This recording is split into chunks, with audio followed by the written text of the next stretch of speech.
my name is Tabitha. And I'm JR. And we're from Yelvana, and today we're going to be baking gingerbread cookies and telling you a little bit about our app. Our recipe comes from Christy Johnstone from lovetheoven.com. Fantastic website, fantastic recipes.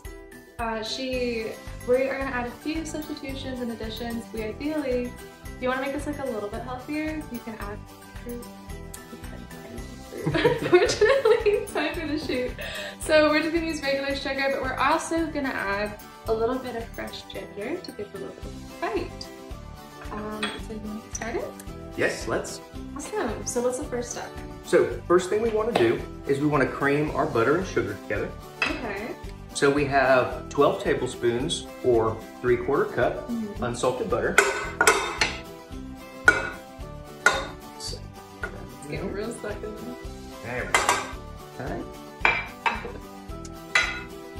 And then like Tabitha said, we would have preferred a little healthier option in using a ground monk fruit sugar, which is usually available at most places like Whole Foods. We just couldn't find any.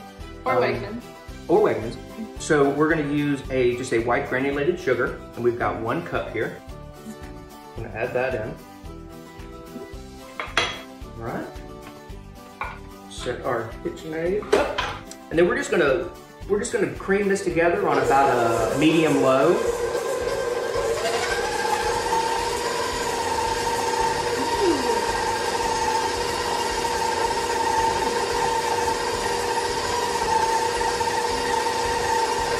And we're going to do this until the butter and sugar combine together and cream to make a nice soft pack.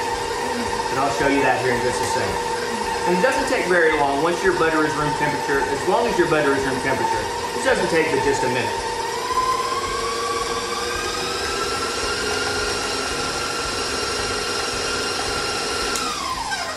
See, there we go. It's already looking good.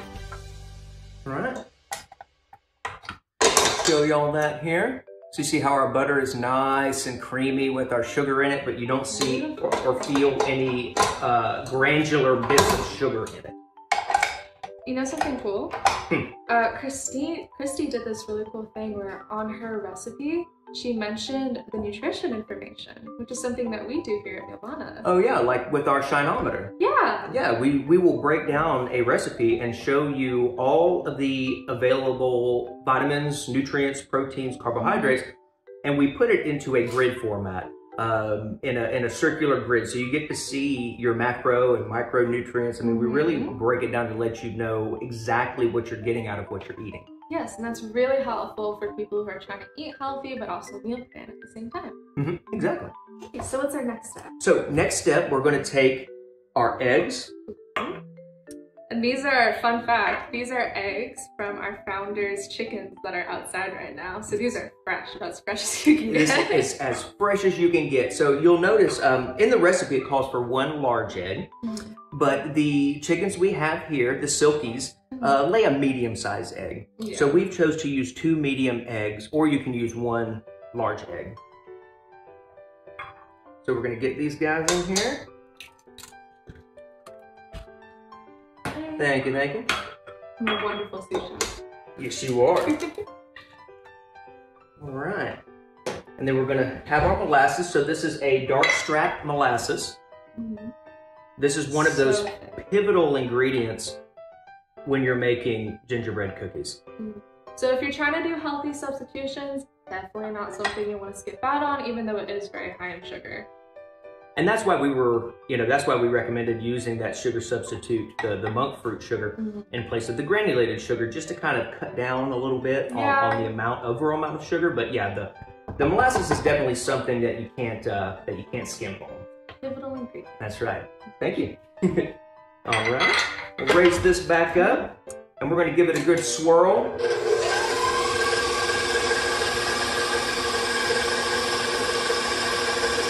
That looks like something out of Stranger Things. It does kind of actually, yeah. The darkness. And what you may have to do here,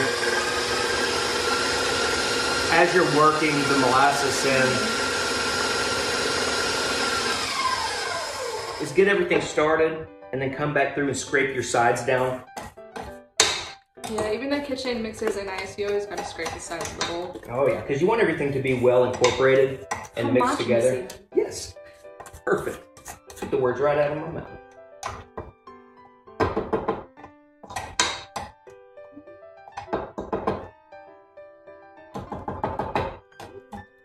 All right.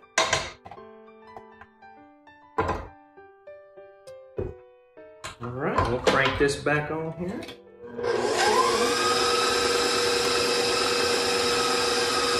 And now here, don't be afraid to kind of crank up that mixer a little bit to a medium high, because you're gonna want it all to whip really thoroughly. Going for that homogeneous thing. That's right. Is this a pro chef move right here? So this is a pro chef move to reach the bottom of the bowl. Not advised for those who have KitchenAids at home. Now, sometimes what we'll do is we'll take a kitchen rag and fold it and stick it right here in between the peg and the bowl, just to kind of lift up the part of the bowl so that mixer can get all the way down to the bottom.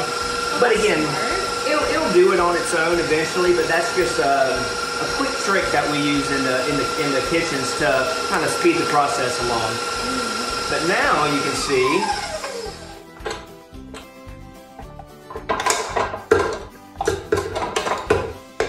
see there how beautiful that caramel color is coming together. Everything is thoroughly mixed. You don't see any bare streaks of molasses. It does look so good. So add anything else? we are going to scrape it down again to get everything down into the bottom of the bowl. And then next, we're going to mix our dry ingredients together and get those in there. So this is a a basic wet dry dough. So what we call a wet dry dough. So essentially you're going to mix your wet and your dry separately and then combine them. And so the creaming of the butter and sugar is always going to be your first step in a wet dry dough. And then we'll take our dry ingredients here. We've got just regular AP flour. We've got 2½ cups. Half a teaspoon of salt. 2 teaspoons of baking soda.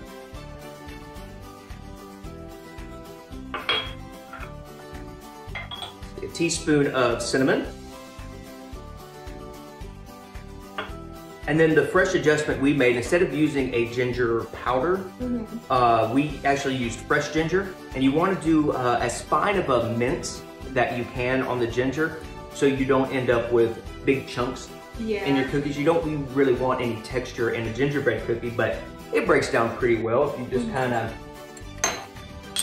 It's nice to have that little bite freshness. Yeah, exactly. And you can put it into a little like bullet blender, or you can come at it with a knife just to get it. Take out your holiday frustrations, Oh yeah, oh yeah. You can take out holiday frustrations on ginger all day long. It won't be mad. And it's really hard around the holidays, I know, for people, like when it comes to making all these meals, because you've got dinners and stuff. And like, it's one great thing about our app, Mealvana, is it really helps you like meal prep for all those holiday like craziness. Yeah, I mean, you can develop a meal plan that encompasses all the different dishes that you're going to want to use.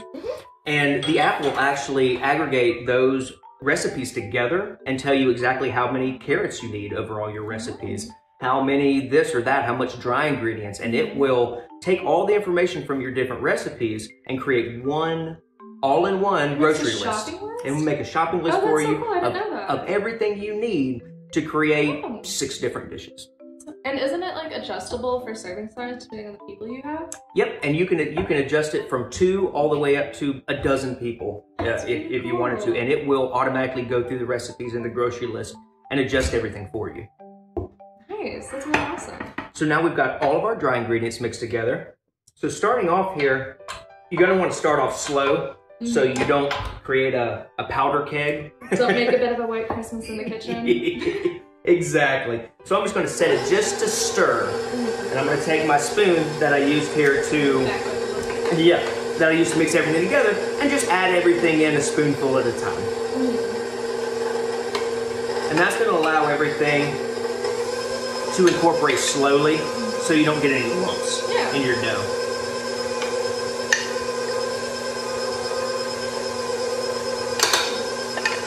So let's say someone at home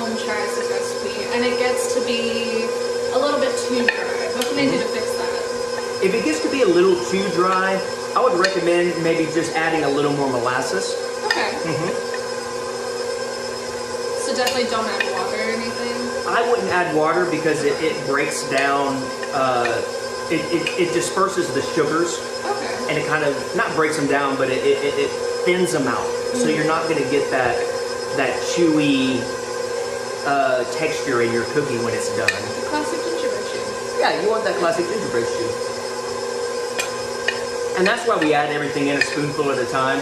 So as you're watching your dough, if you see your dough start to get crumbly and start to break apart, you can stop where you're at. But I believe this dough is going to take every bit of this flour. Probably. It's pretty wet when we started. Yeah, it's doing pretty good. I think it's going to want every bit of this flour mix we got here. So you obviously are a very knowledgeable chef. How long have you been a chef for? So I've been a chef, funny enough, since, let's see, I'll be 37 in the spring. I've been working in restaurants since I was 15. Oh, wow. I've taken time off here and there throughout my career to pursue other things, but I always seem to come back to food. Always seem to come back to food. So when I met Sean and Alex and they told me about the Milvana idea, I had to jump on board. Yeah. I had to break the chef code out of retirement, and I had to come back because their concept is just amazing, and it was something that I could really believe in and get behind as a chef who also tries to eat healthy and cook healthy for my own family. Yeah. Well, that's awesome. We're very glad to have you on the team. Oh, of course, I love your it. expertise. All right, so now, oh yeah, this has come together very nicely. Give it just a little kick. And done. We got really intense at the end there. Just a little bit of hyper speed at the end, but you can see that dough's got that nice pliable. It's beautiful. Gooiness to it. It's not too crumbly, but it's not too wet, and that's going to bode well for us when they go into the oven. If you're to spread out too fast. If the dough is too thick, then the cookies are never going to set properly. They'll end up being raw in the middle. So we've got our ratio set really well here. This is a very good consistency for a gingerbread dough. And I'm just trying to get every little, yeah. I mean, this one's right on time. This is perfect. I'm just trying to get every little bit, because every little bit could make another cookie. Don't want to leave any man behind, any dough behind. No dough left behind. There we go. So, who wants to? Oh my goodness, it's good. Probably pretty good. It's actually really good. And so what we're going to do here is I'm just going to kind of bring all this dough together with my rubber spatula. And we're actually going to just cover this and put it in the fridge just to help all of our ingredients cool. Again, if your ingredients are too warm, then they're not going to, or if they're too warm, they're gonna want to spread out. You'll get really flat cookies. So I'm just going to bring everything down into the bottom of my bowl here. We're going to cover it and refrigerate it. You know, it doesn't take long. Give it 15, 30 minutes. Just give it enough time to just kind of set and come together. And then we'll come back and we'll scoop them out, lay them out on the tray. We've got our oven preheated to 350 degrees. And then we'll have some merry, jolly gingerbread cookies to celebrate at the end of this. Look forward to it. Yes. Awesome. 20 minutes later. Alright, so it's been about 10 minutes. The dough is nice and chilled, and now we're going to roll them out into little balls. Yes. So, we'll take our scoop. The size that we're going for here is about a little smaller than a golf ball, which would be about 1.5 to 2 tablespoons. And what we're going to do that's not in the original recipe, but that we love to do when we're making gingerbread cookies, especially the ones with fresh ginger, is we like to roll them in a little mix of cinnamon sugar to give them a little extra crunch on the outside. So you're going to... Not have fun to do that. Yeah, so you're going to roll your dough into a little ball, And then so I've got my mix here, my ratios is a 1/4 cup of granulated sugar with 1 teaspoon of cinnamon. Because we've already got cinnamon in the dough. We don't want that to be, but we want that nice little crunch. And so we'll set that one right there. And you want to place these about... You roll on. Shake.